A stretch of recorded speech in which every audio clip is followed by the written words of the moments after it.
Salut mes petits lapins, c'est Lolo, Laurent Jacquet pour Laurent Jacquet Vidéo Show. Aujourd'hui, une petite vidéo par rapport aux meubles que je vais fabriquer. Je vais fabriquer un super meuble pour un client, pour la salle de bain numéro 2, je vous en ai peut-être déjà parlé. Et donc un meuble style atelier, fer, chêne, etc. Ça va être super cool. Alors là, il ne s'agit pas de faire les coupes de finition tout de suite, mais il s'agit plutôt de rendre le bois exploitable pour pouvoir le passer au banc de scie. Parce que moi j'ai une petite scie sur table Bosch qui va super bien, mais je peux pas enquiller des plateaux de 80 kg de 5 cm d'épais et de 5 mètres de long dessus, quoi. Donc il faut que je les prépare.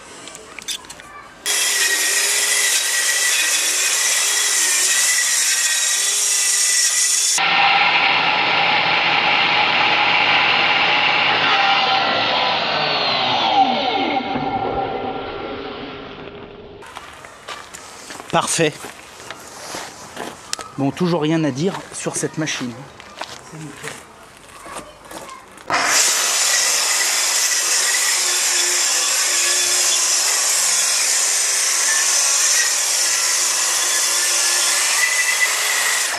La qualité de coupe, et en même temps vous pouvez apprécier la qualité de l'arbre.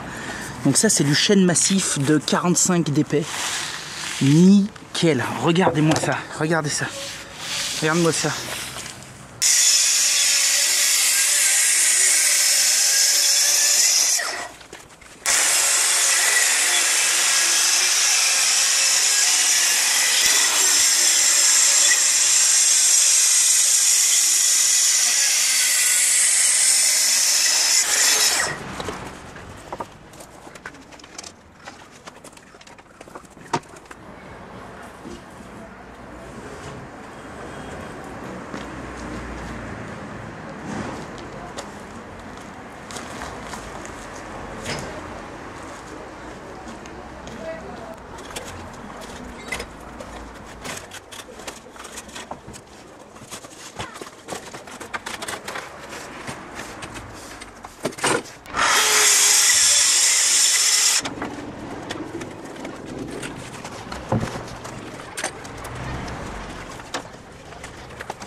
Donc c'est nickel. Bon, on voit qu'il y a des endroits, il y a des imperfections, il y a des petits nœuds, etc.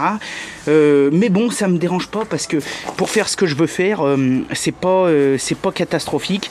Et puis voilà. Moi, encore une fois, je vais pas me servir de ce bois pour faire de la haute ébénisterie. Hein. C'est plutôt pour faire de la création, pour faire mon petit meuble atelier établi. On veut que ça fasse un peu vieilli, on veut que voilà. Mais on voit que là, il est parfait, quoi. Il est super. Petite mandarine. Petit chouing. Allez, go.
nickel. Nickel, nickel, nickel, nickel. Nickel. Alors là, je pense que ça coince un peu parce qu'il va y avoir pas mal de copeaux. Là, tiens, regarde ce que je te disais. La litière du chat. Attends, je parle de ça. Donc là, j'ai quand même dégauché un peu de chaîne, j'ai une pleine poubelle de copeaux. Donc voilà, bon ça c'est bon, ça c'est bon, ça c'est bon. Ensuite, il faut que je vire ça. Hop, ça, j'y bascule, ça, je le bascule, je le fais cousser, hop, ça on y vire, ça on y vire, ça on y vire, et ça vient se mettre là contre. Bien sûr, parce que c'est le même rouleau pour le haut, pour le bas, donc si on le laisse en protection comme ça, là c'est méga dangereux. Donc là, De Waal t'as pas été trop bête parce qu'il a fait. Attends, ah merde, j'ai fait. Là, De Waal t'as pas été trop bête parce qu'il y a un système qui fait que s'il n'y a pas la protection, la machine ne marche pas. Bon, bien sûr, il y a sûrement 2-3 dudules qui vont faire péter cette protection vite fait, ils font comme ils veulent, mais bon, moi j'aime bien mes petits doigts, j'ai pas trop envie d'en laisser la moitié dans une machine, donc je sais, des fois je dis pas que c'est m'a pas gavé, que j'ai pas eu envie de la virer, mais bon, après quand même, je me dis, Lolo, sois raisonnable, foufou. Hein? Ok, beau gosse. Là, ça, on y laisse par là, hop, ça. On fait attention que ça bouge pas, ok. Donc là, cette manette, c'est le réglage du plateau. Donc là, vous voyez, hop, je tourne, le plateau du bas il monte, et je vais régler ma hauteur de rabotage. Donc quand on dégauchit, on amène le bois dans ce sens, quand on rabote, on le rentre dans ce sens. Ok, ensuite je mets ça, mon petit truc d'aspiration, je le mets ici. Il tourne comme ça, donc il va m'éjecter comme ça, ouais. Mon petit tuyau, oh putain, oh, attends, je suis coincé là. J'ai l'habitude de passer là, comme ça coince. Voilà, alors là par contre, il faut que je décale un peu ma bécane. Parce que l'autre avantage de cette machine, voilà, c'est ça. L'avantage, c'est quand je m'en sers pas, je la prends, je la fous contre un mur, putain, parce que sinon, c'est vrai qu'une super machine d'atelier c'est bien, mais alors, mec, qui a pas la place, t'es nickel en parlant poliment. Parce que quand t'as une machine, une robe blanc de fonte, ou alors une Felder ou une Hammer qui fait 400 kg, il faut qu'elle en place, mon coco, bah elle est en place. T'as intérêt à bien réfléchir avant de la mettre en place, mais bon, je m'en achèterai quand même une un jour. Un jour viendra, je m'achèterai une super machine à bois.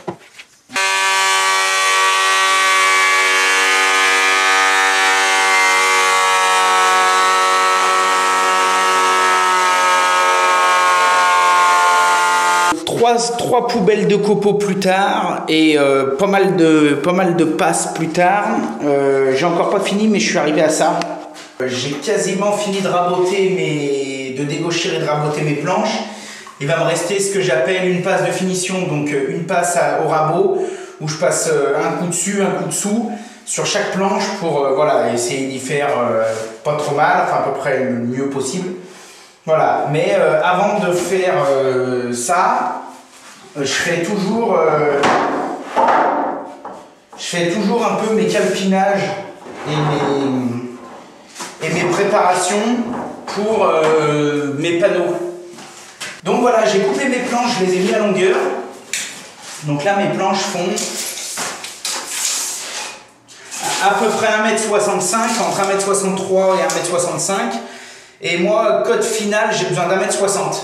Donc mes planches au départ devaient faire 1m80, 1m90. J'ai coupé, j'ai viré quand je pouvais virer des nœuds, quand je pouvais, j'ai essayé de couper le plus beau morceau au milieu.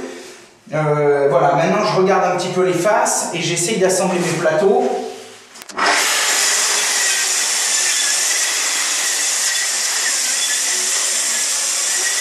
Bon, je présente. Là, hop, ok.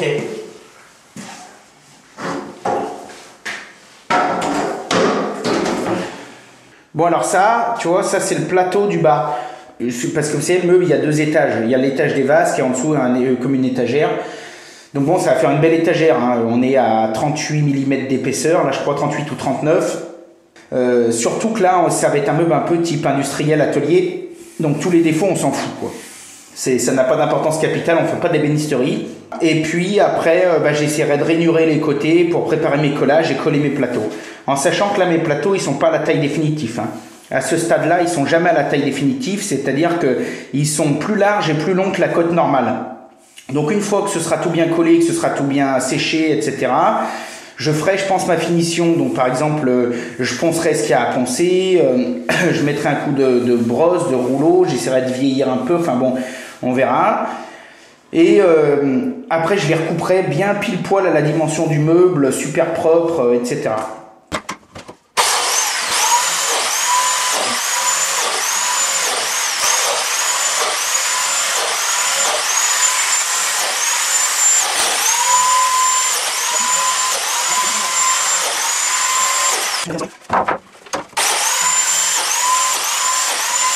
Ok, donc là tout est bon. Donc là, de partout où j'ai fait les machins, eh ben il va y avoir ça. Voilà, comme ça. Hop, hop. Hop. Hop. Là, hop. On emboîte. Donc là, après, alors il y a un peu de jeu comme ça. Hein, c'est pas, je veux dire, même si on n'est pas fleur, il y a un peu de jeu. Et donc là, après, une fois qu'on va coller et presser, et ben, ce sera nickel. Je vais vous montrer pour faire le collage maintenant. Alors, il est déjà plus ou moins assemblé parce qu'on a fait un montage à ce qu'on appelle à blanc. Il faut toujours faire un montage à blanc parce que là, on a passé des heures à préparer le chêne. On vient de vous montrer pour faire le lamello, etc., etc. Il ne s'agit pas de se rendre compte une fois que ce sera tout barbouillé de colle, qu'on en aura jusque là et qu'on va y emboîter, et ben que ça rentre pas et que ça fait du travail de merde et qu'on a tout dans le cul, qu'on est obligé d'aller chercher des éponges et tout nettoyer. Donc là, ça c'est pas possible. Il faut qu'on soit sûr que quand on va vouloir presser, ça va être bon. Là on est sûr, puisque là tout est assemblé et là au milieu on a les lamellos. Hein. Donc là, on va pas tirer sur la came, on va pas faire n'importe quoi. D'accord? Ce qu'il faut, ça sert à rien que ça déborde dans tous les sens. Ce qu'il faut, c'est que voilà, soit juste bien peinturluré. J'en mets après, moi ce que je fais, voilà, vous pouvez prendre un peu votre lamello, vous en mettez un peu de chaque côté.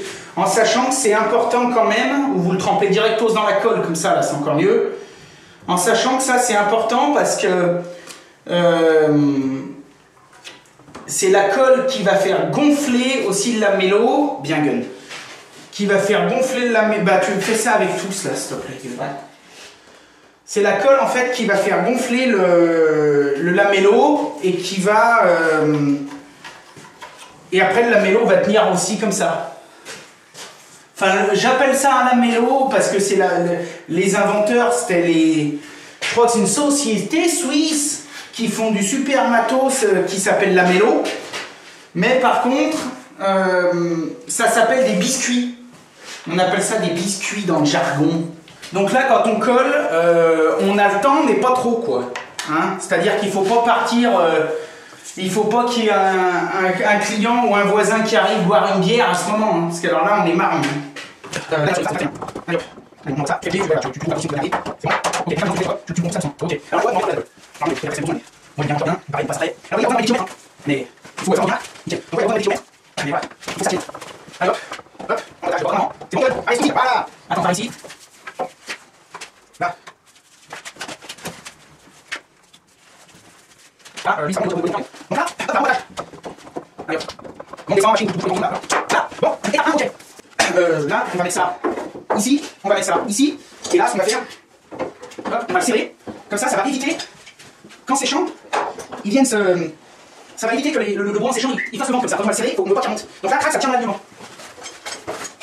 Donc là, c'est pareil, on serre normalement. Hein. Enfin, après, les presses, il faut les plier, mais je veux dire, ceux-ci, il faut les serrer normalement, il n'y a pas besoin que ce soit. En sachant que là, c'est des colles, voilà, on essaie de voir, là, je passe ma main, on est quasiment à fleur. Hein. Là, je resserre un peu, je resserre un peu l'envol à la colle, hop, qui sort.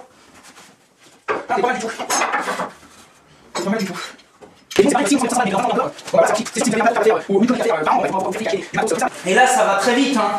Si ça se trouve dans une heure, bon, bah là, il fait un peu humide, il fait pas très beau, mais si ça se trouve dans une heure, c'est collé, on enlève les presses, c'est terminé.